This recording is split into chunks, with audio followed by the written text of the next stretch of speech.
Welcome students. This Kingmakers IAS Academy initiative of 5 editorials of the week, which will discuss the most important topic from the current affairs, which is an editorial. This is Madhavi presenting you this. So this initiative is to help the students to meet the challenges of taking stock points from the editorials. Since you all know this UPSC mains, that is a stage 2 of the examination, is asking about the critical analysis of the important current affairs. This editorial, which has such critical analysis, will help you get the points for the answer writing. So we have to take stock points from these editorials and use it in the answer writing. So let's get started with the 5 important topics of this current affairs. The first one is, in Manipur, a case for asymmetric federalism. Second, obstacles of all cues. Third, partners in the Indo-Pacific. 4, e-Shram needs some hard work to get going. Fifth one, hardly the India-China century Deng envisioned. So these topics are covering many subjects which are there in the main syllabus. So let's get started to know the topics as well as the syllabus and then the stock points from each of it. In Manipur, a case for asymmetric federalism.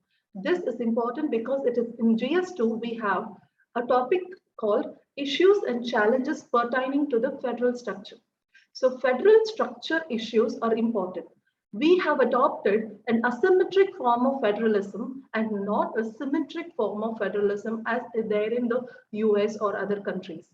Though there is some asymmetrism in the federalistic features in other countries as well, India also have adopted unique features based on the needs and based on the situation that India has. So let's see what the author wants to talk about, and he's justifying that asymmetric federalism is needed in India because of certain important reasons. And also he is ruling out those who are opposing asymmetric federalism. So let's get started. And here this author has given Manipur as an example, but we will talk about the general ideas why asymmetric federalism is needed and also give those general opinion and examples when it is necessary as the author is giving.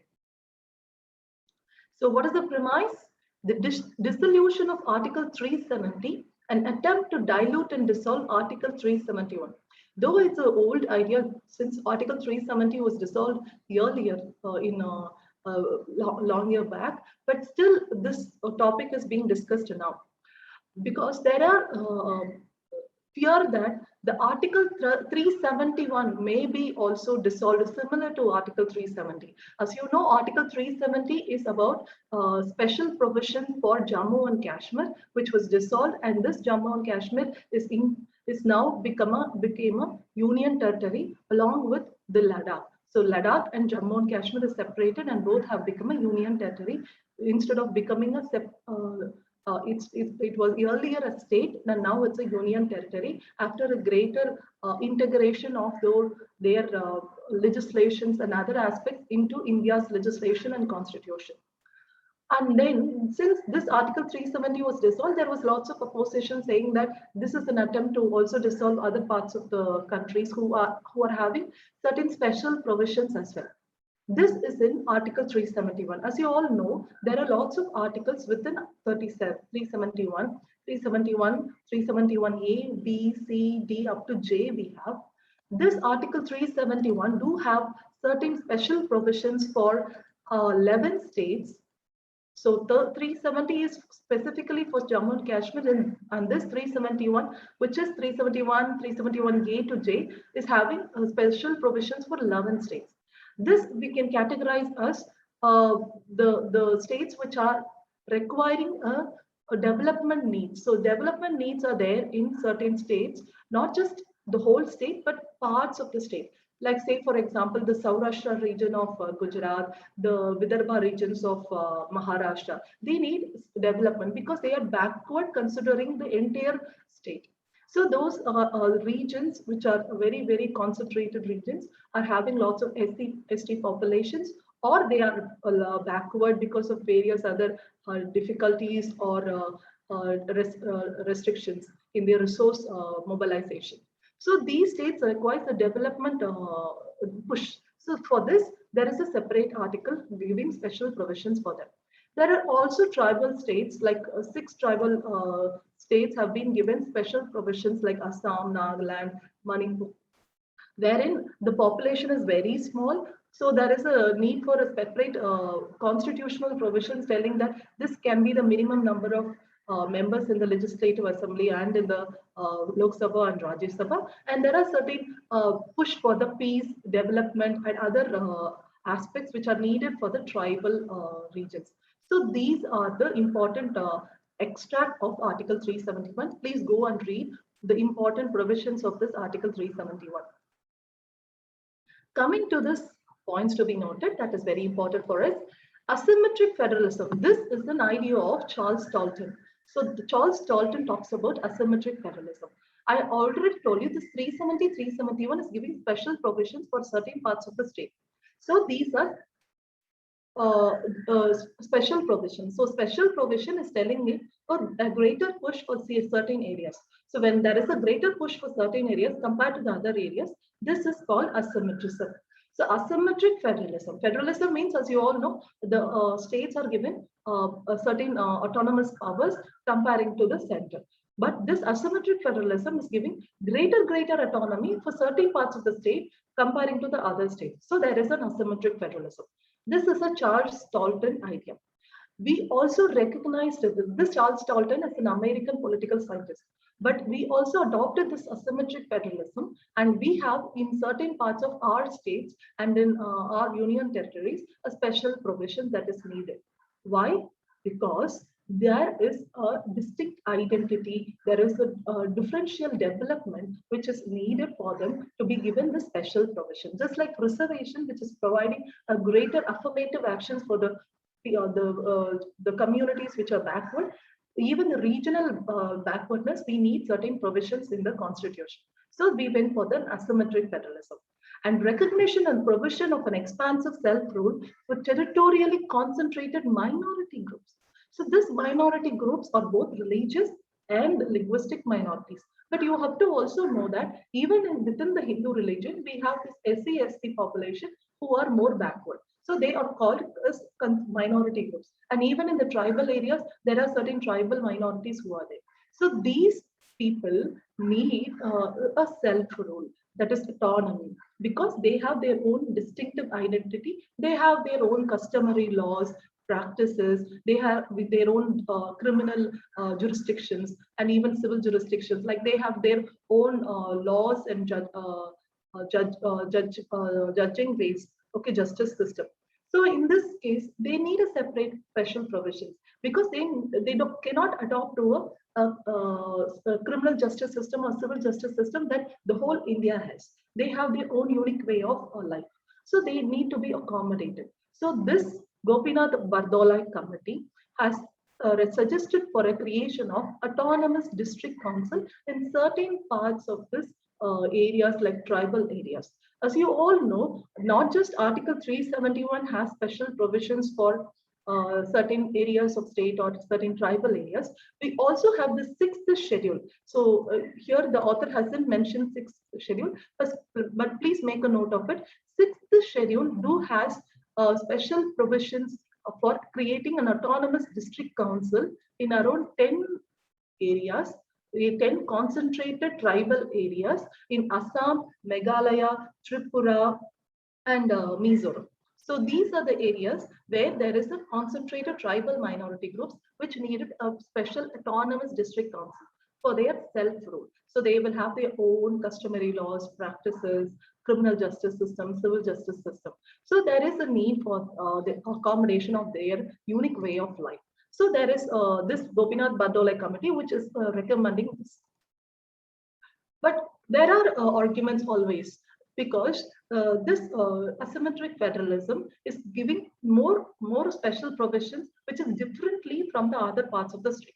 So there is an argument for asymmetric federalism, argument against asymmetric federalism. So let's see what is the arguments for asymmetric federalism. So arguments for the first point is accommodate the distinctive identity, culture, and way of life of tribal groups in Northeast. As I told you, this way of life of tribal groups is very, very different. They have their own criminal justice system, civil justice system, their customary laws. So there is a need for an accommodation. As you all know, there was a challenge when the constitution was framed. There was a challenge because we had lots of diversity. There were lots of people with their own language, history. Even if you see, we have created this union territory apart from the states, because this areas of Daman and Diu, Dadra Nagar Haveli, the Puducherry, they have different provisions because they were colonized by different European countries like Portuguese and French, respectively. So they are having a different way of life compared to the other parts of India. So we had this union territories set.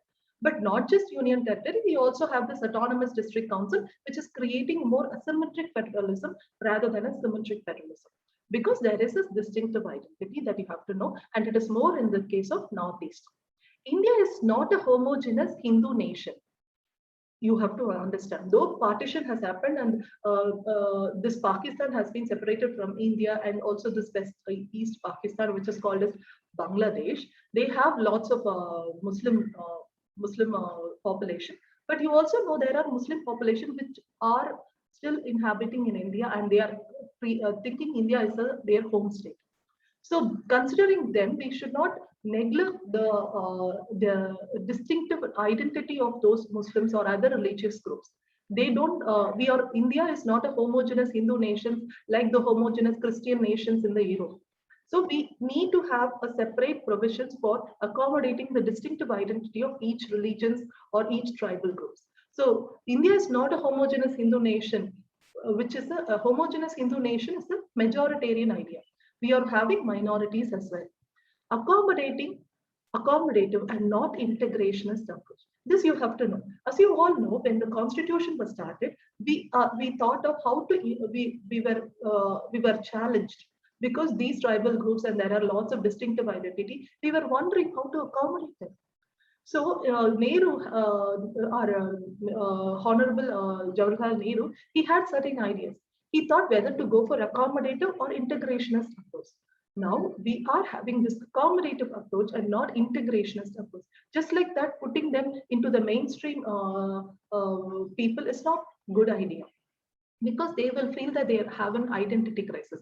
Still, there is a problem of identity crisis even emerging in the various states, because they are feeling their language identity is being affected, or because the majority language is affecting their minority language. Like this, there are lots of identity crisis which is happening, and this is creating lots of separatist ideas. But this, in order to avoid such separatist ideas, we went for an accommodative policy and not integrationist policy. So this is very important. And also, unity does not mean uniformity. So we need all to put all to be together, but we cannot enforce our food habits or other ideas into their plates. So this you have to understand. So unity does not mean uniformity. And way to ensure tribal development and peace, when you're accommodating them and telling them, okay, you can be such, but you will have certain money and certain education for your development. This is how we will provide them accommodation. So this will ensure the tribal development and their integration into this Indian society. Because when you are affecting their identity and just putting them into the mainstream mainstream society, then they will be affected with because their language will get affected. Say, for example, the Tamil people are finding it hard when it is going with the Hindu majority. So Hindi majority. So like this, there are issues. So you have to ensure that the identity of each, whether it is language, tribal identity, whatever be, is not affected, and they are put into the tribal development with education and other aspects. So this is to ensure that. So arguments for asymmetric federalism is this. Then arguments against asymmetric federalism is this. Let's see what. Fosters centrifugal tendencies. As you all know, when you give them certain special provisions, they will in turn ask for more, and they will ask for a separate country or a separate state from that of the main state or the India itself. So like this, there will be centrifugal tendencies that is, they will start feeling outside the mainstream society, outside India. They will not integrate with India. They will see, no, no, no, we are not Indians. We are not somebody else. We need a separate country, or we need a separate state apart from Maharashtra or apart from West Bengal, like this. Like say for example, borderland problem we have. They want a separate state and not be there in West Bengal. So there will be a centrifugal tendencies which will happen when you are giving a special provision for that. This is the argument against asymmetric federalism. And it inhibits national or state integration, peace, development. Because since there is a centrifugal tendency, it will affect the integration, peace, and development. And it will also foster subversive institutional political instability and breakup of states. That is also the follow. Here you can see a flow. That is, when there is a centrifugal tendency, this will affect the integration. This will create political instability, subversive institutions, and breakup of states. Like subversive institution means they will form an organization which is protesting against the state or the country, and then this or the flow that is there. And you should also remember one example is that East European communist states in 1990s. As you all know, Soviet Union broke up in 1990s, and it is also considered as an end of Cold War.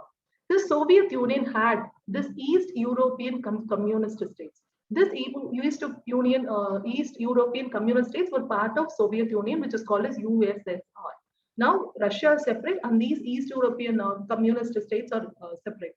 This you all know. So this breakup, it will also happen with India, is what the author is saying. Author is telling that there are people who fear such breakup can also happen in India. And tribal ability to govern themselves is also questioned. Whether you are giving them self-rule, whether the tribal people are able to rule themselves is one question that the argument or those people who are arguing against asymmetric federalism is asking. Because as you all know, the tribals do have certain backward ideas, like in earlier times, they also had animal sacrifices which are there. So like this, there are backward ideas which are there in tribals, but you should not assume that the tribals are backward in their ideas. You should know they are actually having lots of good ideas and good way of criminal justice system. But here there is a certain question asked whether they will be able to self-rule. Just giving them, you are giving them autonomy and providing them the self-rule provisions. But whether they will be able to use it is what a question. So yes, these are the arguments against asymmetric federalism. So students, you have to understand that these are the points you will be giving when there is a critical analysis, and then conclude by saying that Indian Constitution has provided asymmetric federalism in accommodation of distinctive identity, culture, and way of life of tribal groups. Like that, you will be able to conclude. So I have given the stop points from the editorial. So let's move on to the next editorial, which is Archakas of all hues. So this is very interesting topic because religious matter, it is always coming in conflict with the organs of the state, whether it is the state, that is the legislature of the state, or the executive of the state, or the judiciary of the state. Recently, the Sabarimala case has got lots of interest from various communities, including the UPSC aspirants. So let's talk about this Archakas of all hues. General Studies 2, Indian Constitutions, Historical Underpinnings, Evolution, Features, Amendments, Significant Provisions, and Basic Structure. So this topic has made this particular editorial very important. So let's talk about the important thing. Who's Archakas? The Archakas are the priests or the other important the people who are there to administer the temple. This you have to know. The premise. Tamil Nadu appointed 24 trained Archakas in temples across the states. So this you have to know. So there may be a question rising in your mind. Why should Tamil Nadu government appoint such Archakas to a temple? Well, the temple is not administered by a trust or a different Devasthanam board or something. So there is a question that can pop up in your mind and also in the mains. So let's talk about the stock points. Points to be noted. In section 55 of Tamil Nadu Hindu Religious and Charitable Endowment Act, the Endowment Act 1959, amended in 1971 to abolish hereditary priesthood. So what is this Hindu Religious and Charitable Endowment Act? What is this hereditary priesthood? You have to understand. See, you all know there will be a temple, and the temple will have a vast stretch of land. And this temple will have lots of treasures, even the treasures of antiques, like the statues and everything is there in the temple. So there is a need for an administration of that particular temple as well as the land. So there are certain trusts which are created. They are called charitable endowments. So the charitable endowments are called trust will be taking care of this particular treasure in the temple as well as the temple and the temple land associated with this. If you consider, I'm from Madurai, I've seen Meenakshi Amman temple. Meenakshi Amman temple land, owned land is stretching to a vast part of Madurai. So there is lots of shops and all coming up in this, which will make you think that these are owned by the shopkeepers rather than the temple. As you all know, these are not owned by the shopkeepers, but it is rented to those shopkeepers. So there is a trust which is actually governing those land, and they will rent it to the shopkeepers or various vendors who want to keep a stall there. So like this, there is a Hindu Religious and Charitable Endowment Act, which actually supervises these trusts, these administrative trusts, which is taking care of this temple and the land associated with this. So this is, you have to understand. Why there is a need for such an act is that you all know that this temple is having lots of stretches of land and lots of treasure as well. So like recently Padmanath Swami temple had lots of treasures and lots of rooms, as you know. So there is a need for inventarization of this particular treasure as well as the governance of this particular treasure and the land. And also you have to remember that there is lots of sections in Hindu. This sections of communities of people. There is lots of caste, gotras, and lots of such divisions in the Hindu religion. So when there is divisions in the Hindu religion, in historical times there was lots of discrimination against those people who are lower caste. So ritually lower caste people were actually discriminated from worshipping in the temples and being an archagas as well. Not just the lower caste, ritually lower caste people, but also the women, like the women, transgenders, and so on and so forth. They are being historically discriminated. So these challenges were there in the temple. As you all know, by Article 25, each individual has a fundamental right to worship, profess, practice, and have a conscience of the religion. It is yes true, but there is an Article 26 which gives a fundamental right to an institution to govern their temple and the land themselves. So there is provisions for religious institution to govern themselves. This is in Article 26. So there is a certain called Sabarimala Devaswam Board or Tirumala Devaswam Board or Tirthani. So there is a board or a trust which is created for administration of certain temples. And there are certain temples which are taken under the control of the government wholly or supervised by the government, but the administration is happening with the trust. So like this, there is no administration of the religious institutions. So like this, there is an Article 26 and Article 25 which talks about this. But there are some Article 26 which comes in conflict with Article 25. This happened in this case of Sabarimala, wherein Sabarimala trust was having certain rules for the people to worship there. But the woman had the Article 25 to say that she has the right to worship. So right to worship of the women was coming in conflict with the rules set by the Sabarimala Devaswam Board according to Article 26, which gives them the scope for administering themselves. So this conflict was ruled out by the Supreme Court, saying that Article 25 precedes Article 26, wherein the right to worship of women is more important than the religious institution to govern with their own rules. So this is very important. And also they framed a certain doctrine called doctrine of essentiality. So essentiality means there are certain rituals or modes of worship and other ideas within an institution, religious institution, which are essential for the religion. But there are certain aspects which are not essential for the religion. So when there is provisions which are not essential for the religion, those are the areas where the government can interfere and say, this is the way you should govern. So when it is essential, the government will not interfere. But when it is not essential, the government will interfere. And also the government will interfere in the secular matters of a religion. Say, for example, the economical aspect. Say, for example, if there is a huge money which is going in Tirumala or Tirthani or Tiruchendur or Meenakshi Amman temple, the government will ensure that the particular money is properly administered and it is not being taken away by any politicians or any powerful caste or anything. So that government will ensure that. So they will come interfere in the case of the secular matters. So like that, which is apart from the religion.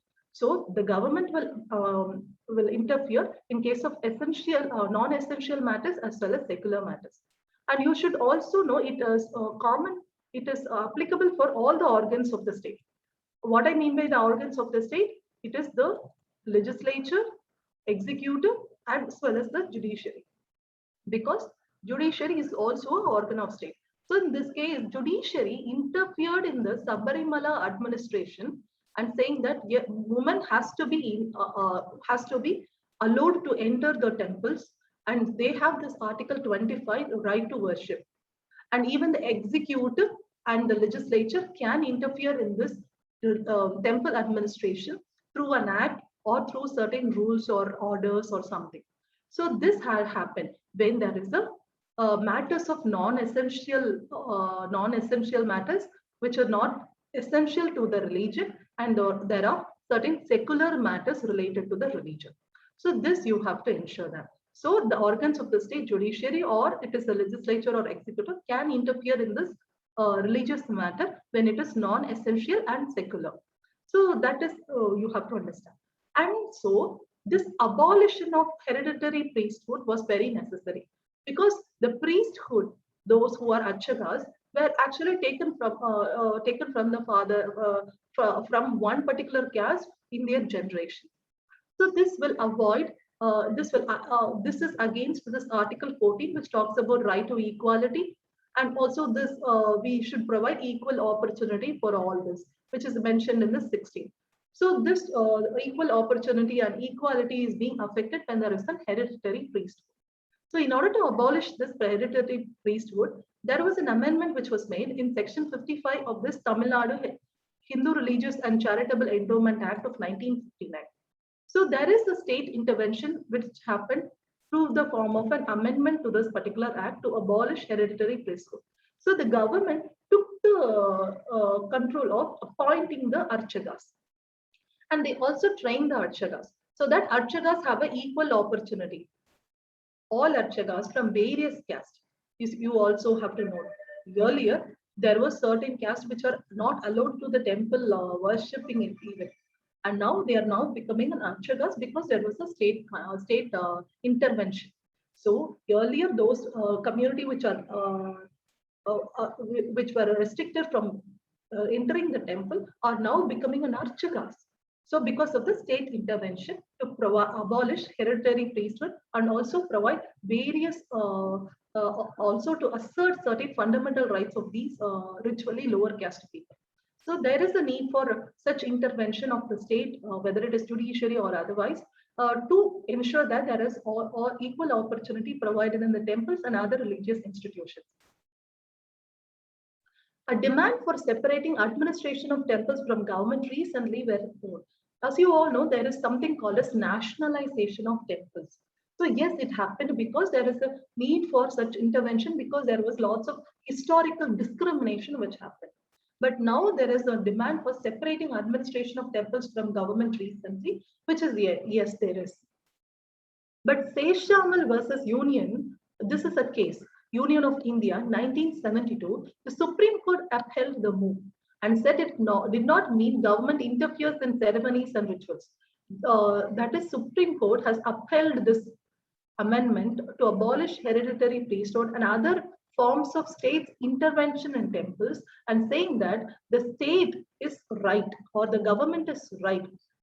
It can interfere in ceremonies and rituals which are non-essential. As you all know, there was something called as doctrine of essentiality.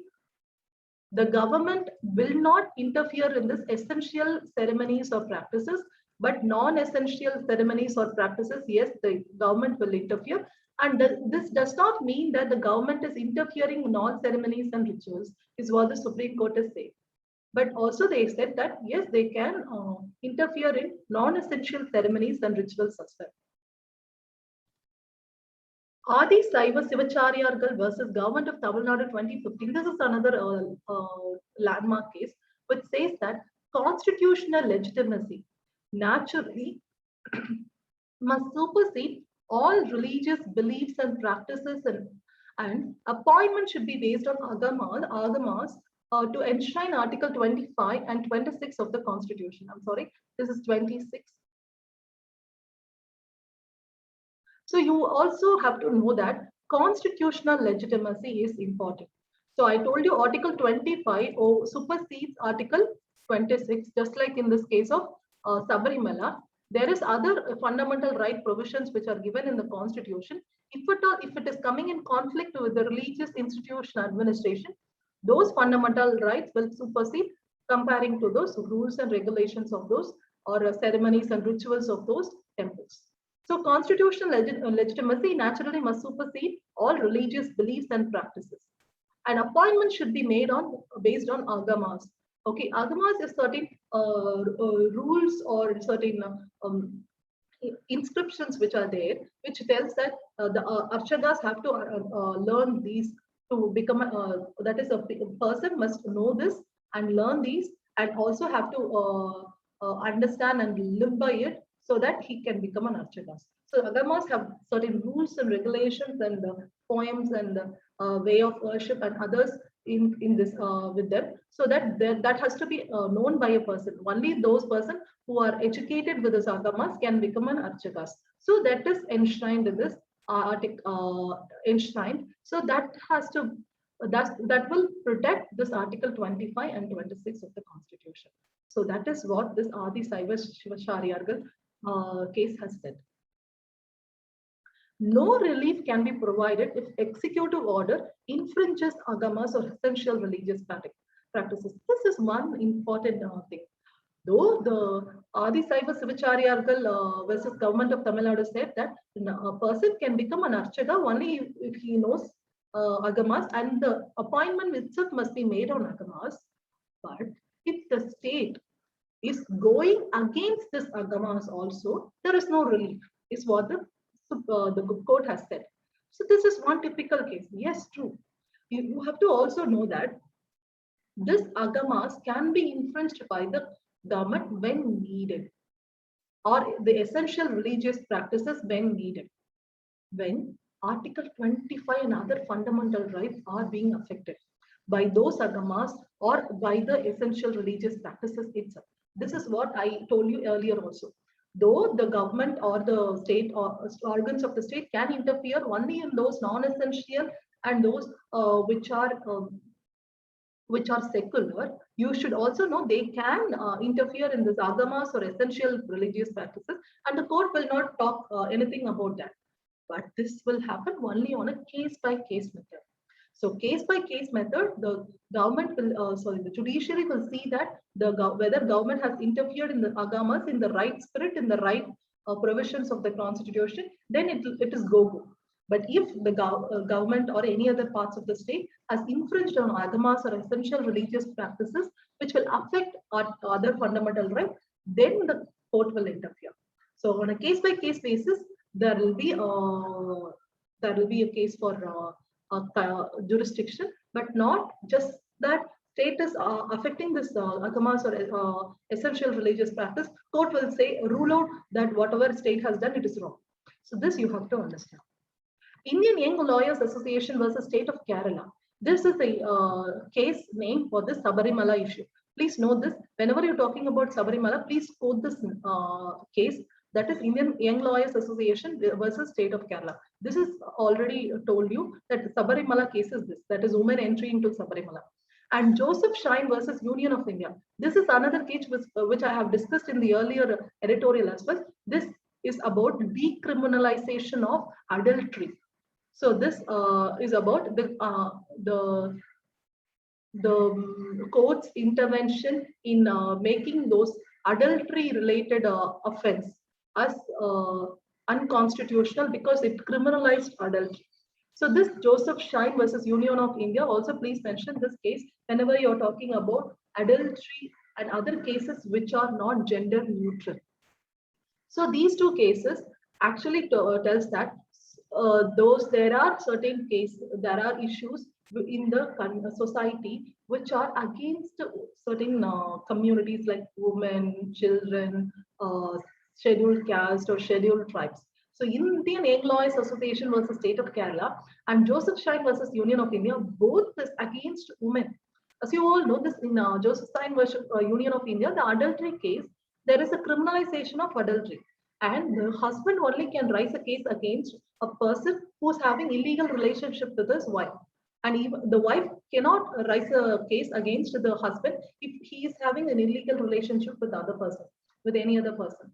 And also you have to know that only a husband can raise a case against a man and not a woman. And also you have to know that it is considering woman as a property.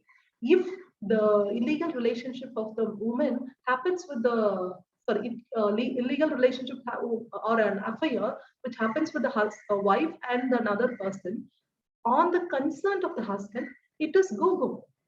That is, it is not contested at all. So husband can, if he is giving a consent to a affair of a woman with another person, it is not it is not contented at all. So these are the cases which is telling that woman is the property of the man. It is very patriarchal mindset. So there are certain laws. So just like that, a woman is not allowed to enter into the Sabarimala temple, which is again considered to be a patriarchal law rules. So there is certain patriarchal mindset, which is also there in the case of Archakas. Women were not allowed to become an Archakas, as you all know. So the author is saying there is a need for taking women as well as the other scheduled caste or ritually lower caste of people to become Archakas. So there should be an opportunity provided for those women as well is what the author is saying. But in this case, Indian Young Lawyers Association and Joseph Shine case, Supreme Court reiterated the need to eliminate historical and systemic discrimination against disadvantaged groups and rejected stereotypical notions. Stereotypical means that is you are considering women as fit for certain things only. Man is fit for certain things. So like the stereotypical notions are there in the society. Supreme Court is saying we should shed that. So that you have to understand. Freedom of religion overrides constitutional postulates of equality, liberty, and dignity. So you have to understand that the other fundamental rights, which is enshrined in the Part 3 of the Constitution, overrides the Article 25 and 26, that is right to religious freedom of individual as well as the institutions in that particular thing. So you have to ensure that equality, liberty, and dignity overrides the fundamental freedom of religion. So that you have to understand. So it is important to ensure equality more than the religion. That is very important. Society is more. Religions is only a part of the society. That you have to understand. Navtej Singh Johar case. This you all know. It is a case which decriminalized Section 377. So please note that these cases are again repeated in this editorials often, which will ensure that this case, if at all quoted in your mains answer writing, will fetch you greater marks. So Navdeep Singh Johar case, Supreme Court interpreted Article 15 as wide, progressive, and intersectional. As you all know, Article 15 is talking about prohibition of discrimination. Discrimination in case of sex, there are certain fields which are given in this Article 15. That is discrimination in case of place of birth, gender, gender, and other, etc., etc. We have to ensure that just gender does not include only women and male, but also include the transgenders and other forms of LGQBT, or you can also call this LSQGBT. There is lots of classifications of of those people who are having differential biology and sexual orientation. So this you have to understand. So this Article 15 is talking about you have to discriminate you have to prohibit the discrimination in all those people who are having differential aspects. So that is what this Navdeep Singh Johar case, where Supreme Court interpreted Article 15 as wider than what we think. And way forward. So the author is saying, remove caste orthodoxy and patriarchy, entrenched within the realm of Hindu Religious and Charitable Endowment Act, is what the author is giving a punch in the end of this particular editorial. So you have to remove caste orthodoxy as well as the patriarchy, that is rules or any other administration of temples which is against the women's rights and against the ritually lower caste people's right. So that is necessary. So there is a need for amendments in this HR and CE Act to ensure that is what the author is saying. Next, the next topic, partners in the Indo-Pacific. This is very relevant because in GS2 we have this topic bilateral, regional, and global groupings.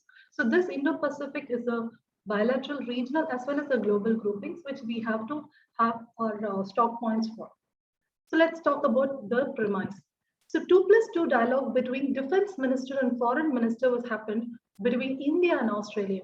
As you know, this 2+2 means two ministers of both the sides will be talking. This is Defense Minister and Foreign Minister of both India and Australia. They formed a meeting and also they talked about various important topics. So let's talk about what is the points to be noted. The agreements of cooperation, and also I have to mention, students, whenever you're studying this international relations, bilateral or trilateral or plurilateral, please ensure that you have stock points in this particular aspects.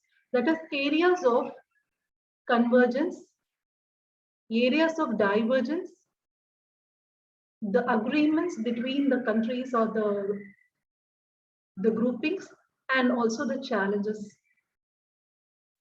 This you have to know, you are understanding this.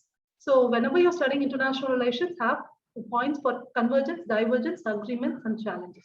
So I've also put those points like this from the editorial. Let's see the points. Agreements of cooperation. 1 year completed of comprehensive strategic partnership. Earlier we had bilateral strategic partnership. This have been elevated to comprehensive strategic partnership in 2020. So 1 year completed of this. So comprehensive means that there is a relation which is covering all the field, economic, agriculture, defense, everything.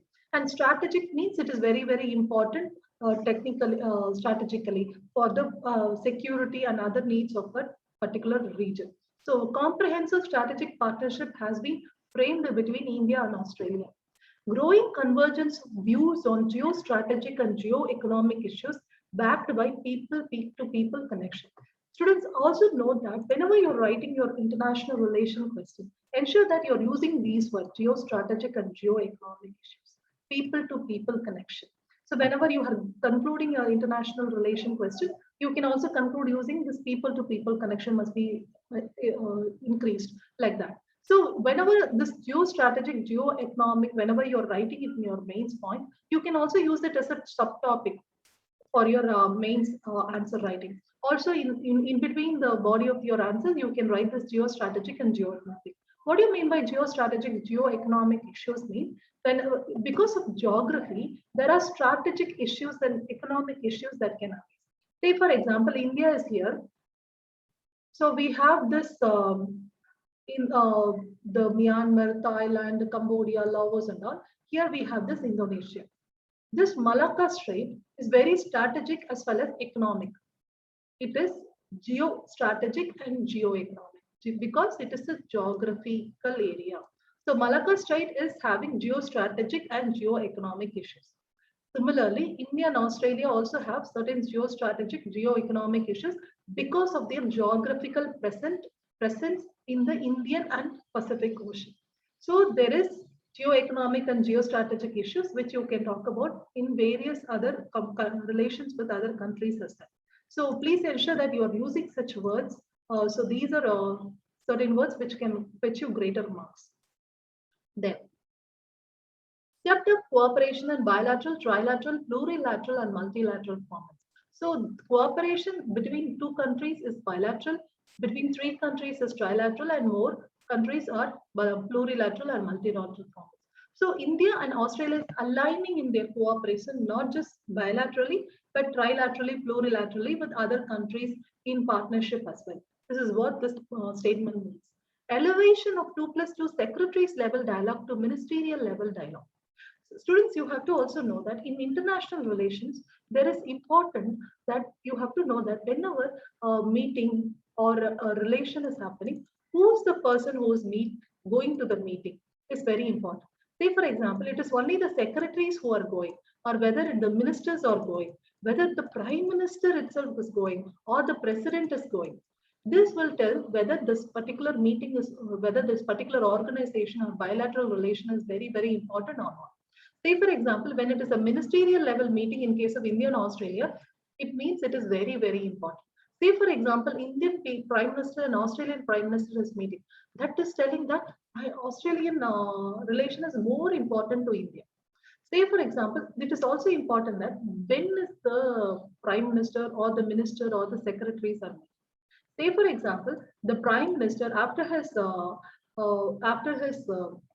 take over the seat, that is prime minister, after he becomes prime minister, the first country he visits is very important. For India, in India case, Prime Minister Narendra Modi, in his first visit to foreign country, he met Bhutan's prime minister. So Bhutan's king and Bhutan's premier or prime minister or president, he will go and meet. So like this, Prime Minister of India, when he is going to certain countries in the first meeting, that is very, very important because Bhutan, this tells you that the Bhutan is having more, Bhutan is more important for India. So that is very important. So timing and the person, the dignitary who is going to meet certain countries will tell that how much the country is important, whether more important or less important. So say, for example, if president is going to this non-aligned movement, then NEM, that is non-aligned movement, is more important. If only secretaries are going to this non-aligned movement, the non-aligned movement grouping is not given much importance. This you have to know. So it is important that you ensure that how much importance is given to the particular relation is based on the dignitaries who are going to that meeting and the timing of that particular meeting. This you have to go to ensure. So elevation of 2+2 secretaries level dialogue to ministerial level dialogue is again one important elevation of the relationship of India and Australia. Malabar exercise by the Quad. So there is a naval exercise by the Quad countries, which includes USA, UK, India, and Japan. So this Quad is a grouping which will talk about the naval strategical cooperation, which will ensure the security of the Indo-Pacific region. And some points I want to mention in the case of prelims perspective, that is our submarine INS Shivalik and INS Kadmat actually participated in this Malabar exercise. So it will be important for your prelims perspective. So I have put this point as well in this particular slide. The areas of cooperation. I have told you about the agreements of cooperation. Now talking about the areas of cooperation. Common interest in open, inclusive, and rule-based Indo-Pacific region. As you all know, Indo-Pacific region, which is having India and Australia, is very important for the relations. So Australia's here. As you all know, this Indian Ocean and Pacific Ocean, there is a problem which is China. China is very aggressive in the South China Sea as well as in the East China Sea and other parts of Indian and Pacific Ocean. Even it is having certain control of the ports of Chittagong, port of Bangladesh, Hambantota port of Sri Lanka, Gwadar port of Pakistan. These ports, when China is investing and having a control of these ports, they will have a surveillance power of the Indian Ocean, and also they can control the resources of those Indian Ocean. They can also control the trade route of those Indian Ocean. So this makes India and other countries fear that China will do some invasive actions against their countries. So there is a need for open, inclusive, and rule-based Indo-Pacific region.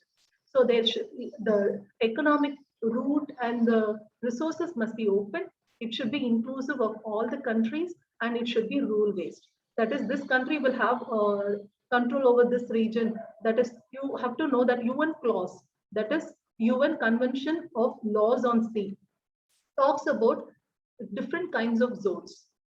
One is internal waters, territorial zone, then you have contiguous zone, and then you have this extra economic zone.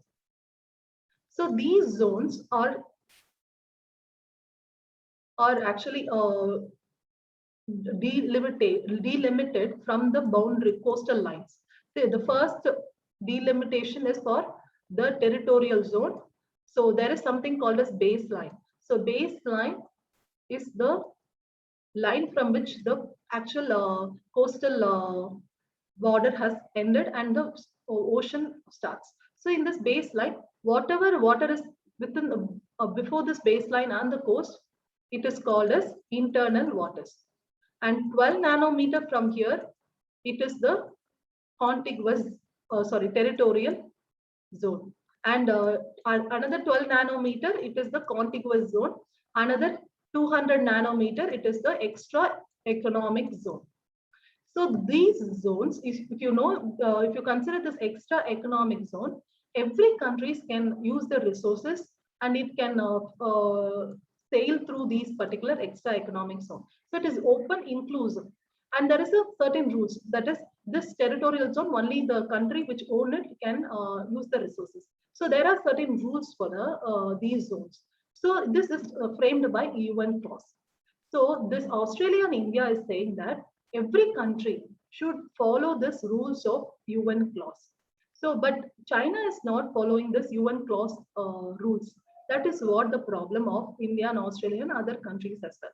So they formed a Quad, including Japan and USA. They formed a Malabar exercise so that if at all China is invasive in these regions, they will attack back. So like this, there is a relation between India and Australia to protect the Indo-Pacific region from Chinese aggression and make them open, inclusive, and rule-based. Stability and freedom of navigation for all nations in the region. So in the Indo-Pacific region, they want freedom of navigation. So any country should be able to go through that particular, whether it is a Malacca Strait or a Suez Canal, every ships of any countries have to sail through without any problem. And there should be stability in the navigation as well as in the economic relations as well. That is what, because if at all Chinese is invading certain areas, then the stability and the freedom of navigation will get affected. This is what the countries are worried about. Bilateral security cooperation to strengthen regional security architecture. So the security of Indo-Pacific region, that is regional security, is very important. So the bilateral security cooperation between India and Australia will ensure that there is a regional security architecture which is created in this Indo-Pacific region. Two-way trade between India and Australia is valued around $24.4 billion in 2020. Students, certain data like this trade value between two countries are very important in your international relations, but it may affect because you cannot remember many data about this, but still please write it down whenever it is coming in news. These trade value of between two countries is very important, whether it is India-China relationship or India-Australia, it is important that you understand. Both stand for rule-based international order and inclusive economic integration. So they both actually stand for rule-based international order. So UN, whether it is the rule of UN clause or a rule of United Nations Security Council or United Nations General Assembly or the rules of WHO or WTO, they want every country to follow that. So whenever every country is following the rule, it is okay, good. But any country, if it is not following, like China or North Korea, then it is a chaos. So the India and Australia are standing for rule-based international order, so that everyone lives in peace, and inclusive economic integration. That is, there should be free movement of trade, a free flow of trade, and there should not be too much of tariffs put on import or export, so that the trading from any countries is affected. Say, for example, Australia is affected by too much tariff of India's goods. So you see, India has imposed tariffs on imports from Australia. So Australia is saying that please reduce this tariff on imports, so that we are able to trade those goods in a much cheaper manner, and also the Indians are able to buy the Australian products. So that is what Australia wants. So like this, there are certain problems that India and Australia face, which we will talk about later. So there is a need for an inclusive economic integration. In a globalized world, we need more economic integration through free flow of trade, not more free, because we need to keep certain tariffs on the imports and export, but at least a sensible and sizable amount of tariff that does not affect the trade relation as well. Common challenge is Chinese aggression. I've given enough ideas about Chinese aggression. So common challenge of both India and Australia is China.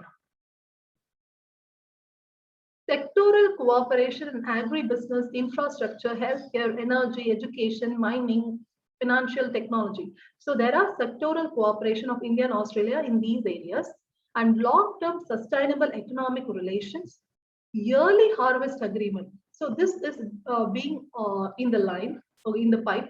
So early harvest agreement will be signed in December. This will be an early conclusion of bilateral comprehensive economic cooperation agreement, which is shortly called as CECA. Okay, comprehensive economic cooperation agreement. So this is one important agreement which will reduce the tariffs between the import or export of between India and Australia.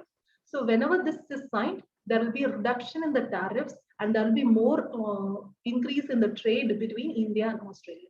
As you all know, I already told you that $24.4 billion is the value of the trade between India and Australia. As you all know, this is not enough.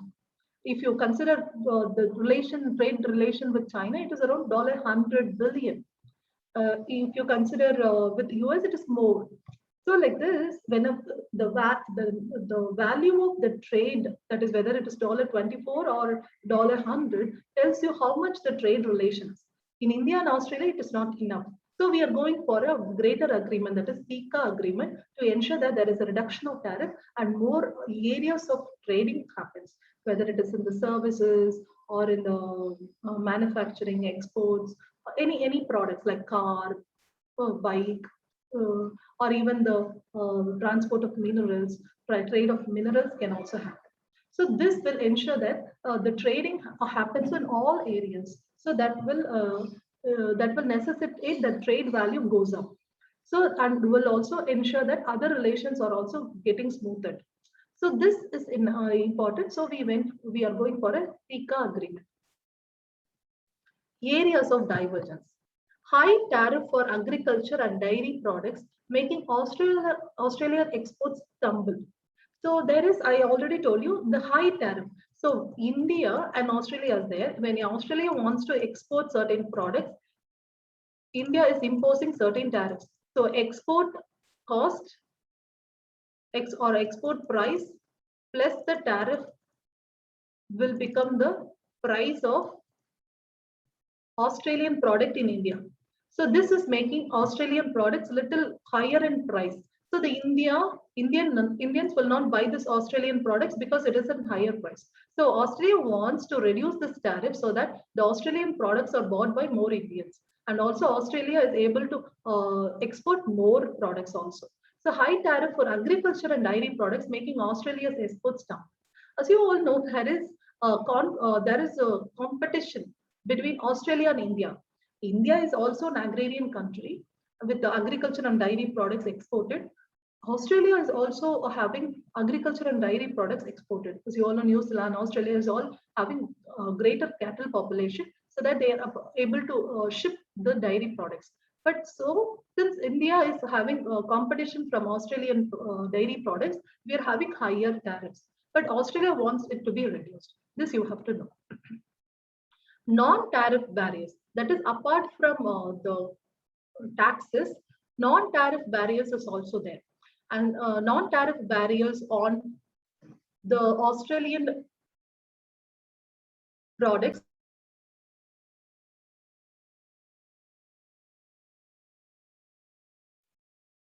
So non-tariff barriers is being there in the lots of products. So there Australia is affecting the India's exports by these non-tariff barriers. So Australia is having lots of non-tariff barriers, though they're not having tariff barriers, but there are lots of restrictions. Like say, for example, if you consider India is exporting, say India is exporting a mango. India is exporting a mango to Australia. They will say this mango is having pest, or they'll tell that mangoes are having lots of pesticides. So other health issues they will cite, and they will reject these mangoes from India. And also there is a problem that the skilled professionals from India is being restricted through the strict visa policy of Australia. So these are the problems that India has on Australia. So Australia has problem of high tariff with India, but India has a problem of non-tariff barriers and restrictions to skilled professionals in Australia. Way forward. Time is ripe for Quad Plus. Quad Plus is what the author is talking about. Quad Plus means apart from Japan, USA, and India and Australia, they want to more countries to be added and more strength to be given to this Quad. So more member strength, as well as more strength in the perspective of the area, the cooperation and all. So the author is suggesting Quad Plus so that this Indo-Pacific region is secure and also free for all the countries. Partnership with like-minded countries. So like-minded countries means who are all having interest in the security of the Indo-Pacific, who are all interested in the Indo-Pacific to be open, inclusive, and rule-based. So say, for example, China is having a problem with, China is aggressive, and so the countries which are there in the South China Sea is being affected by the Chinese aggression. They have captured many of the islands. They have also created lots of artificial islands there. So that is creating a problem for the other countries in that particular South China Sea. Say, for example, Vietnam, Philippines is here, and we have this Indonesia, which wants resources from the South China Sea, but China is aggressive. And also India and other countries are worried that if the China is blocking this particular Malabar Strait, all trade which will happen through the shipping of the products into this Malacca Strait will get affected. So that is one important problem. So South China Sea and also East China Sea. East China Sea is a point of contention between China, Japan, Taiwan, and even Russia. So this East China Sea also a place where the China is aggressive. So these regions are making common interest. These problems are making a common interest between the Indonesia, Philippines, Vietnam, Japan, and other countries to make the ocean, Indo-Pacific Ocean, secure and free. So there are like-minded countries. So this Quad Plus can actually include those like-minded countries and create a cooperation to push the China to obey the rules and make this sea to be open and inclusive. So that you can actually tell in your way forward. The next important topic is e-Shram. Needs some hard work to get going. This is very important because it is in GS3, Indian economy and issues relating to planning, mobilization of resources, growth, development, employment. So employment as the topic is there in GS General Studies 3. It is important we also see how this e-Shram portal helps the employment and the workers. So this is particular editorial. Let's move on to this premise and points to be noted. What is the premise? Ministry of Labor and Employment launched this e-Shram portal. What is this e-Shram portal? A national database of unorganized workers seeded with Aadhaar. So this e-Shram portal will have a database of all the unorganized workers, and their registration will happen through the Aadhaar link. So this is about this e-Shram portal. So let's talk about whenever there is an initiative done by the government, you have to understand that what are the benefits, what are the challenges, what are the drawbacks, and what is the way forward. This is how you have to understand any particular initiative of the government. Let's see what is the points to be noted. There is an estimated registration of around 398 to 400 millions of unorganized workers, but so far achieved is 0.61 million. What are the drawbacks? Delayed initiative after the passage of Unorganized Workers Social Security Act 2008. As you all know, to protect those unorganized workers, so you have to know the classification of workers, organized and unorganized. Say for example, if I'm working in a TCS, it is an organized industry. Whereas if I'm working in as a vendor, street vendor, or if I'm working with a freelancing job, so if I'm working as a freelancer, it is an unorganized sector. And I will not have any social security if I'm there in the unorganized sector. They can remove me anytime they want. So I will not have a security of job. I will not have a security for any accidents or any incidents which happens in the during my working years. So these are there in the as a problem when you are in an unorganized sector. So this unorganized sector, like even a shop may be unorganized if it is not getting registered with the labor and employment ministry. So those unorganized jobs, when they are being employed, they will not have social security. So there is a need for ensuring social security to those unorganized sector workers. So there was an Unorganized Workers Social Security Act 2008, which came in 2008. But this e-Shram have not come. Though there is a act which ensures social security, you don't even have a database of those who are working in those unorganized sectors. How will you provide a social security to the unorganized workers if you don't even know their name? So a 2008 act it cannot be implemented. Though it came in 2008, it cannot be implemented if you don't have a database for knowing who is the unorganized workers. So this e-Shram is good. It has come now, but it has been delayed so much because this Unorganized Workers Social Security Act came in 2008 itself. And also the author is criticizing that if at all this e-Shram would have been there, the persons who were affected by this pandemic, those mostly because they are unorganized, and so they are more affected by this pandemic. If at all we had a database, at least we would have given some benefits, say for example, 2,000 through direct income transfer, or at least food for their house. So like this, if at all we had a database of their name and their address, at least we would have reached out to those people who were affected by this pandemic. This is how the author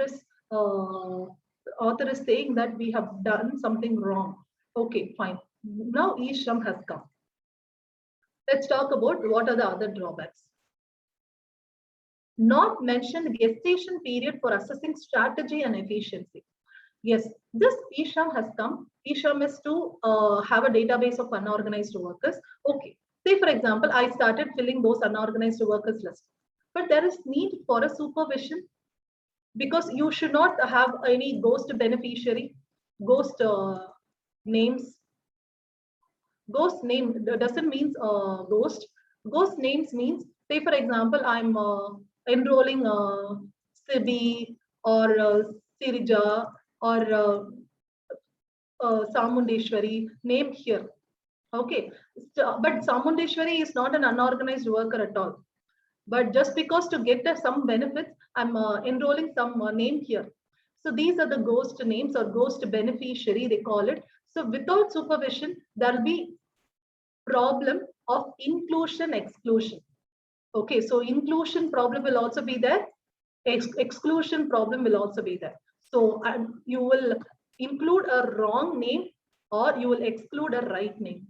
So those inclusion and exclusion problem will be there when there is a database which is created. That needs to be some supervision. But there is no mention of assessment of these particular portal. So not mentioned gestation period for assessing strategy and efficiency. So there should be, say for example, after 1 year, we will assess this particular database. And then after another year, we will assess this particular database. This has to be ensured, because you have to see whether there is a particular there is a particular amount of this database is being entered, and also it is properly efficient and strategic. Say for example, in 2 days, there is this 2 million people is being registered. Fine, good. But in 2 days, only 100 members has been registered. It is inefficient. So this efficiency of database database entry has to be ensured. This is not being mentioned in this particular thing. Gestation period means after a particular year, there will be assessment of that particular database. This is not being done in this particular e-Shram. It is not being given in this particular e-Shram. Exclusion of workers covered by EPF, that is Employment Provident Fund, and ESI, Employee State Insurance Scheme, excludes contract workers, employees in hazardous industries. As you all know, EPF, those who are having EPF accounts, and ESI means they are having social security. The government is thinking that those who are included in this EPF and ESI are not unorganized. So they will not be included in this e-Shram. But this will exclude a contract worker who also have EPF accounts and also employees in hazardous industries who have ESI accounts. Though they may be unorganized in terms of their employment, they do have EPF and ESI, but they are not enjoying it. And so this contract workers and employees in hazardous industries will be excluded from this e-Shram portal, and so they are targeting also in any of the government initiatives. So this is what the author is saying. And national database of unorganized workers excludes those who are aged over 59. This is very, very poor.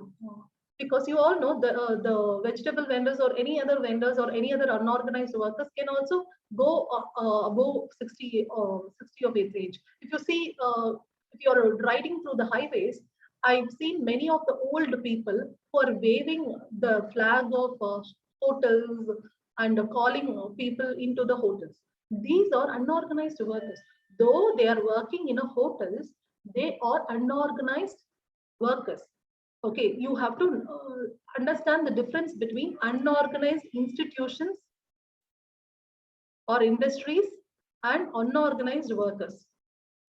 Though I may be working in TCS, I may still be an unorganized worker.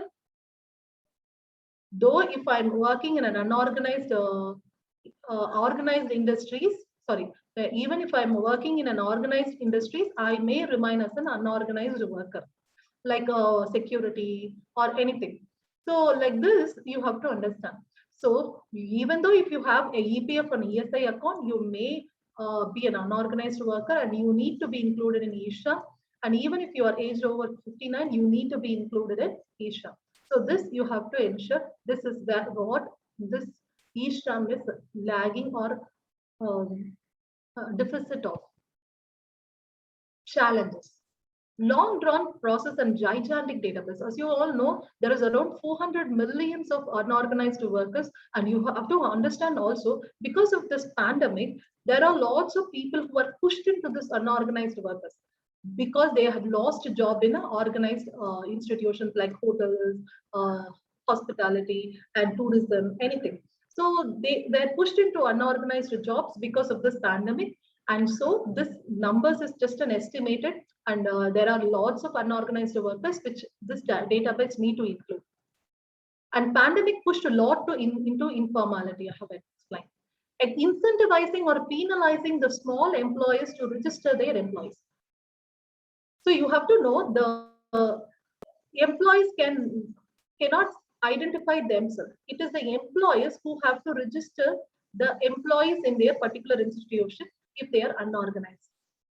So employers should be incentivized or penalized. Incentivized to enroll those unorganized workers in their institution. Otherwise, they should be penalized. But penalizing will affect the ease of doing business. If you're giving a penalty of any fine or something, there will be this will affect the employer's mind, because and this will affect the ease of doing business is what this author is saying. Because mostly the unorganized workers are employed in MSME sector, that is micro, small, and medium medium enterprises. So this MSME enterprises has lots of unorganized workers. When you are penalizing them for not registering these unorganized workers, this will affect this MSME. And also you have to know that MSME does not have lots of resources to invest time in registering these unorganized workers. And also they fear that if they are registering their unorganized workers, they have to provide more wages because the government is watching them. So they have to provide more wages. So like this, MSME may fear and not register those unorganized workers. So the government has to balance between penalization and incentivizing those employers to actually register these unorganized workers. So the author is opening the debate what the government will do, whether they will incentivize or penalize. If they are incentivizing, the MSME may not register also. If they are penalizing, the MSME will get affected. This is what the author has opened the debate. So let's see what the government is doing. Data security. Data security is another problem. With Aadhaar and with the database of the workers, there is a lots of security problem because this eShram is a portal which is online. So this online portal may get affected by data security. So this is one issue that the author is talking about. An eligibility issue and definitional issue. So eligibility issue, whether I call them as unorganized workers because of this and this and this and this condition, that eligibility may have a problem. And definition, the same. So there should be a definition for unorganized workers, which is not there. As I already told you, even if a person is having EPF account or ESI account, they will be left out because they are they will not be included in this unorganized workers. But still, they will be a contract worker. So contract worker, whether they are unorganized or organized, nobody knows. So there should be a proper definition of unorganized to include those contract workers, though if they have EPF or ESI accounts also. So there is a need for proper definition and eligibility, which is not there in the eShram right now. Aadhaar linking, again another issue. Mostly, though there is more than 1 billion people who have been registered with Aadhaar as data says, the Aadhaar linking is difficult for the other peoples as well. So there is a need for a proper balance, that whether all the people will be able to link their Aadhaar, or they have to provide for avenues for registering with other ID cards like voters ID card or PAN cards or all. Technical glitches also there. See, this is a portal. So lots of employers, that is the employers will be registering their workers or employees in this particular portal. So whether this portal will be able to hold such a large database, and whether the portal will be able to hold the large database within a particular time. Say for example, hundreds of employers are opening that particular portal at the same time and start registering. Will that particular portal will be able to stand that traffic, web traffic? No, may not be. And technical glitches are also there, like electricity and the the service is not working, server is not responding, page is not opening. So these are the technical glitches. And you also know that there is a different region which is having different technical problems. Internet is not working in certain regions, as you all know. So whether all the employees in all the regions, whether it is in the tribal area or in the backward region, whether they will be able to register, nobody knows. Central government has to depend on state government for the implementation. As this e-Shram is a central government initiative, it is the state government who have to ensure that the employees are registering those unorganized workers in that particular portal. So it is so central government depends on the state government. As you all know, the state government has differential performance in their particular implementation. So let's hope that state government is performing well. So there is a need for assessing the efficiency and the implementation of the program by the central government on the state government. That is what the author is in turn mean. What are the benefits? This you have to also know. Since it is an initiative, you have to know the benefits, not just challenges and drawbacks. What are the benefits? The workers will get. So having a centralized database of the workers, they will get benefit by targeting of any government programs or government initiatives. So like this, they will be able, they'll be gained. Even in this case of pandemic, if at all there was an e-Shram which has a database, the government would have given certain benefits to those unorganized workers who were affected by this pandemic. Then accident insurance and other social security can also be targeted when there is a database. As I told you, there is an act in 2008 which came to provide social security for unorganized workers.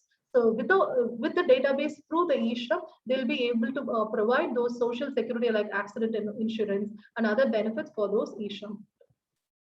And social security increases labor productivity. This is a virtuous cycle. So when there is a database will help in targeting for the government initiators. This will benefit the workers, and benefiting the workers will work more, so that will increase the labor productivity. So labor productivity, if at all increase, the industries will flourish. When the industries flourish, it will create lots of employment, and so there will be a good amount of growth of the entire country. So this you have to know. Way forward, what is the author wants to suggest? Involvement of variety of stakeholders, whether it is the state government and the trade unions and the unorganized workers, civil societies. So you have to include all those in order to properly include and exclude the right names of the unorganized workers. So the trade unions will also help in registering those unorganized workers. The civil societies will help in, the state government will help in, the other ministries also will help in. So there is a need for involvement of variety of stakeholders to register as well as ensure that the registration is correct. And massive and innovative dissemination exercise. See, if at all a particular portal is coming, everybody should know it, and then only they will start registering in it. So dissemination exercise is very important. As you all know, many of them don't know about the government initiatives. Government has started many good programs, but because of lack of awareness, there is lots of this goes into just they're not used properly. So there is a need for such a dissemination exercise. So it must be massive and innovative. So this employers must be incentivized. They should be provided nudge to actually register this particular unorganized worker in the e-Shram portal. So this requires innovative dissemination exercise also. Holding of camps and beyond. So for dissemination of this information about the portal, there is a need for a holding of camps and beyond. So like labor camps, they can create a camp in SEZ. Say for example, in SEZ, that is special economic zone. As you all know, in special economic zone, there will be lots of industries. So this e-shram camp can be created, and the industries can be given a time frame to register in this e-shram of all the unorganized workers. Like this, there can be registration of these unorganized workers. Grievance redressal is also needed. Say, for example, I'm an unorganized worker. I'm going into this. Going into this e-shram portal and seeing that my name is not there. So my name is not there. So I have to have an authority to tell that I am a worker of this particular institution. I'm an unorganized worker, but this e-shram portal is not having my name. You can go and raise this issue. So there is a need for a grievance redressal mechanism provided in this e-shram portal, which is not there, but it is needed. It's what the author is saying. The last editorial is hardly the India-China century Deng envisioned. This is important because it is in general studies too, effects of policies and politics of developed and developing countries on India's interest in Indian diaspora. So the policies of developed country like China is being affecting India. Let's see what the author wants to speak. Here the author is Shashi Tharoor. He is giving a very, very apolitical perspective of this particular India-China relationship, which is very, very good. So let's talk about the premise. India-China relation in lower state for after 15 months past border clash at Galwan Valley. So as you all know, there was a border clash in the Galwan Valley, which is there in the Ladakh region. So this Jammu and Kashmir and Ladakh region. In this Ladakh region, we have this Galwan Valley. Galwan Valley is the place there this Galwan River and Shyok River actually converges. So this Galwan Valley is here. This Galwan Valley was occupied by the China. As you all know, there is a border line which is called as LAC. LAC, line of actual control, which is the temporary line between India and China. This temporary line was created because there was lots of problem of border clashes between India and China. So this LAC is the current line between the India and China, but China is pushing LAC into the west of India and claiming more areas in the Ladakh regions, telling that this belongs to China, this belongs to China. Similarly, Galwan Valley is one area which is claimed by China. So this is what is affecting India's relation, and this border clashes is one important point which is creating a lot of clashes between Chinese military and Indian military. And after this Galwan Valley border clash, there were the Chinese and India and Chinese relation is very, very poor. So let's talk about why and what is the way forward and all. Points to be noted. Challenges. Border clashes, as I already told you, not just this border of Ladakh region. You have to know that we have a problem in the Doklam region and Arunachal Pradesh region. What is this Doklam region? If you are a newcomer to the UPSC journey, you may not know what is this Doklam. Doklam is a region here in between Sikkim, Bhutan and India. Sorry, China. So Sikkim is in India, Bhutan and China. So Doklam region is here where the Chinese actually penetrated and created a challenge to Bhutan and India as well. So that was the one region, and also Arunachal Pradesh. All the parts of the Arunachal Pradesh is claimed by China as their territory, and also the regions here also. So there is a claim of the China in those territories which are there in these regions. So the border clashes is always there as China is not agreeing to those borders which were created by British in those times. All-weather alliance with Pakistan. So all-weather alliance with Pakistan is created by this China, which is creating a problem for India. So as you all know, Pakistan is the hostile neighbor for India. China again is a hostile neighbor. These two going together, China and Pakistan relation, is one important threat for India. India's hospitality to Dalai Lama. Dalai Lama is a Tibetan spiritual leader. This Tibet is a region in the south of China, which is being which wants to separate from China as a separate country. So Tibetan separatist movement is there in China. So this Tibetan separatist movement is there in China, and there is a Dalai Lama who is the leader of this particular movement, and he is also a spiritual leader. So when China was actually fighting against this Tibetan separatist movement, Dalai Lama fled to India, and India actually provided refuge to this Dalai Lama in 1959. This was not liked by China. So India's hospitality to the Dalai Lama is a point where China is working against India. China is telling, see, Dalai Lama, who is a terrorist or a separatist, is being hosted by India. So China is using that point to fight against India or to uh, to be aggressive against India. So this is one important point you have to know.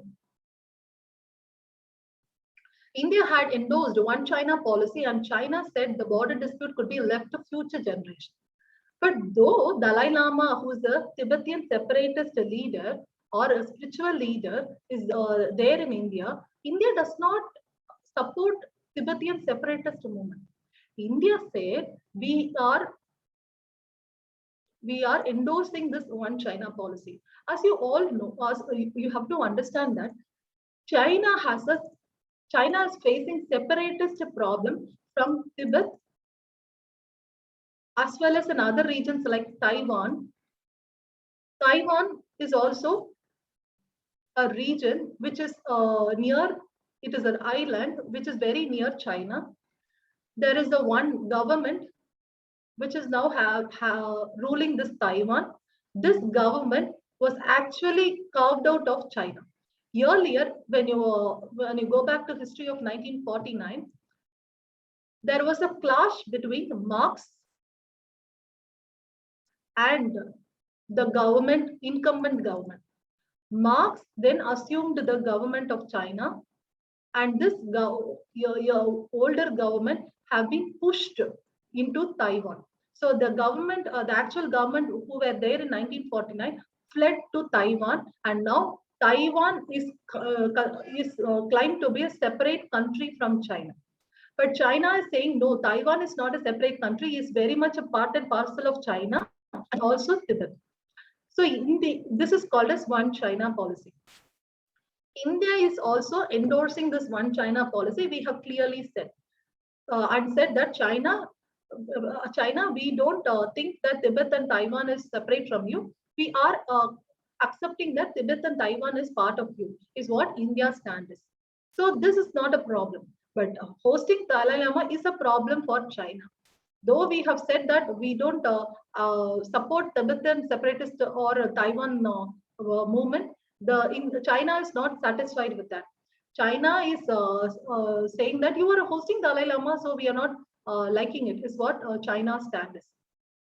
And China said the border dispute could be left to the future generation. China is saying, okay, let's not talk too much about this border problem. Let's put it into for the future generation. Let them discuss and resolve it. We will concentrate only in the economy, is what the China is saying. But whether it is following that, no. India's stand, not want to provoke northern neighbor, that is China. So India don't want to provoke the northern neighbor. They don't want to support Tibetan separatist movement or anything else, because if at all they support this, China will get aggressive or China will get angry. So that they don't want to affect this Chinese relationship and not join US-led containment of China. US is having a policy to contain China because China is becoming too greater in power now, because it is having the string of pearl policy wherein it is controlling lots of ports in the Indo-Pacific region. So I already told you that. So this China aggression is are not liked by the US. So it is having US-led containment of China. But India is not part of this containment policy of US. So India is not provoking the northern neighbor, that is China. And it is following a strategic autonomy. What is the strategic autonomy? We will decide only based on our national interest and our analysis. We will not say, we will not go by what US says. US will push India to do this or do that. They will say, don't like this China, or don't support China, or don't support North Korea, or don't support Russia. Like this, US will say, but India will not follow it. India will follow only our own national interest and our own analysis. If we like Russia, we will like it. If we don't like Russia, we will not like it. If we don't like any such program or initiative of China, we will not like it. If we like certain initiative of China, we will like it. This was strategic autonomy. We have autonomy.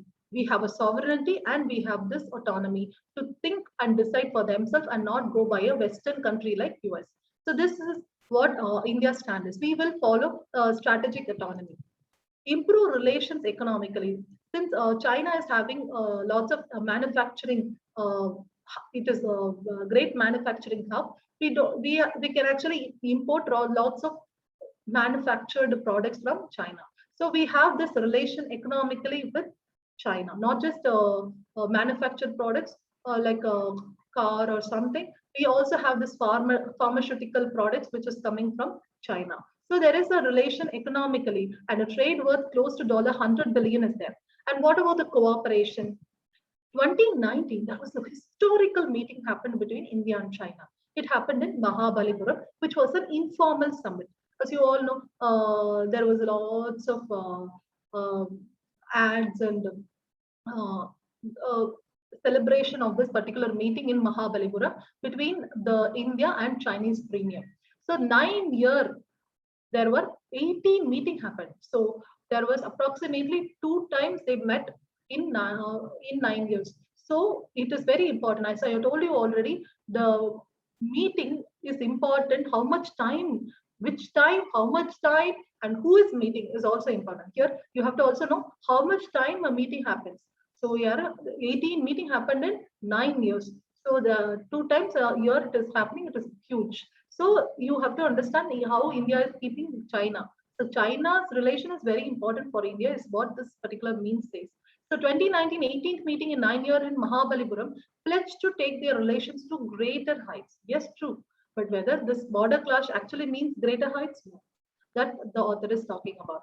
70 joint activities to mark 70th anniversary of their relations. Yes, this is also important because India-China relation is growing. Yes. But you have to also know that though we have a border clash, which is happening every time, it's not just one time. I told you, China is climbing with Arunachal Pradesh region, Doklam Plateau, this Ladakh regions and all. It is always happening. China will come and go out. It is always happening. But this border clash did not affect India's economic relations or other relations. We did not make this border clash overwhelm the relations, the proper relations between India and China. This you have to know. So the author is saying, though there is a border clashes, there is still cooperation which is happening between India and China. And also India's stand has very clear that we are not containing China like US. We are following strategic economy, and we are improving relations economically. But it is backfiring. Let's see how. And also we have lifted restrictions on Chinese investment, which is now $26 billion. So $26 billion amount of investment is from China. And also we have relations between China in BRICS, RIC, AIIB, and NDB as well. So what is this BRICS? Sorry, it is not BIRS, it is BRICS.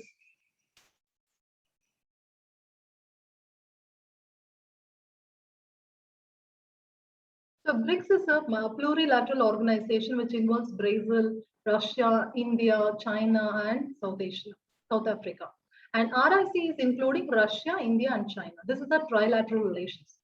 These are the international, that is regional groups. This AIIB is the Chinese-led bank, which is Asian Infrastructure and Investment Bank, and New Development Bank is created by BRICS. So India and China relation is happening with this case of BRICS, RIC, and India's involvement in this bank, AIIB and NDB. So there is a smoothening of relations through this groupings and divergence. Again, let's talk about how India and China is having a conflict. India's approach of sidestepping contentious issues and reaching out to China is used by China. We are very, very cordial. We are very, very benign. But still, China is not. So what is China is doing? Chinese make minor military incursions, take control of certain areas of LAC, fortifies a new development, but later declares peace, creating a new normal in LAC. LAC is line of actual control, which is there in the Ladakh region. What is this? This is called as salami slicing technique. What is this salami slicing technique? I actually wonder why Shashi Tharoor sir has not given such a keywords in the editorial. Maybe he wants to make the editorial very simple for the readers. But as a UPSC aspirant, please write these words: salami slicing technique. So salami slicing technique. What is a salami slicing technique? Which it means that you are creating small problems, small problems, like you are creating minor military incursions and taking control of certain areas, and you are fortifying it and claiming that belongs to them. So in this Ladakh region, what Chinese is doing is they are slowly interfering and stopping their troops there, and then they will say that we will talk peace. But they would have claimed this area. Like this, they're doing small incursions and they are climbing this area. Though salami slicing also can be talked about in economy. Say, for example, I'm robbing 5 rupees, 5 paise from you. And in that move, I'm able to rob 1 lakh or 2 lakh rupees from you.